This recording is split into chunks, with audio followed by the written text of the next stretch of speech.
You can't deprive them their basic human rights, which is heat and cool. It's dangerous.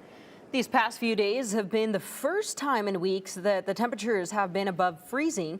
And for at least 3 of those freezing days, some inmates at the Idaho State Correctional Center in Kuna were fighting what they call frigid temperatures. Yeah, an inmate's mom reached out to our Morgan Romero to advocate for her son who's incarcerated there.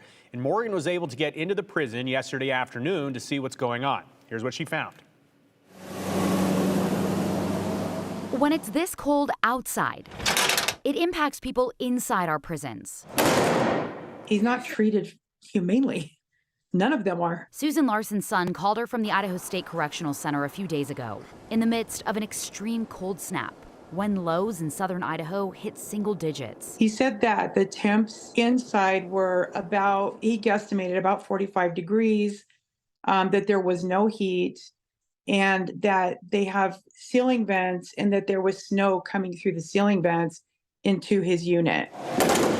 Larson came to us because her son didn't feel heard. I do my very best to make sure that he's treated like a person, not a number, not an animal, but a person. He feels cold and 40 degrees would be extreme. I wouldn't house somebody in a unit that was 40 degrees. That wouldn't be acceptable. Acceptable inside the prison is between 65 degrees in the winter and 85 in the summer.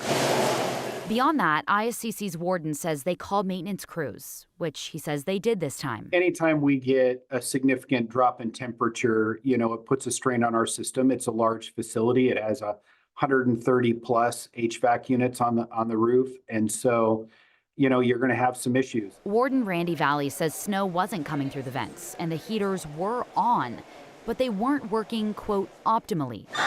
When temps are an issue, Valley says they measure every block in the prison using digital pocket thermometers, and they use infrared thermometers to measure surfaces multiple times a day. We had some temperatures that got into the low 60s. I think we had one area that was in the high 50s. And so we called out maintenance, and they've been working on it for days, pushing the temperatures up. It was Larson's son, Donnie Unmax's tier, that dipped the lowest. My son's unit in particular didn't even get an extra blanket. But Valley claims no tier ever dropped into the 40s, and they were able to pass out extra blankets to those who wanted them. We were able to cover it. It's just not an okay way for anyone, regardless of why they're incarcerated. It's not okay for them to have to live like that. He really only brings this stuff to me if he feels like he's being, treated absolutely unfairly. And these, I believe, are very dangerous. I mean, we're going through an extreme cold wave right now. And to not get on top of fixing the heater sooner when it's already been complained about, I just feel it's unreasonable. On Thursday, as temps finally rose outside, so did temps inside ISCC.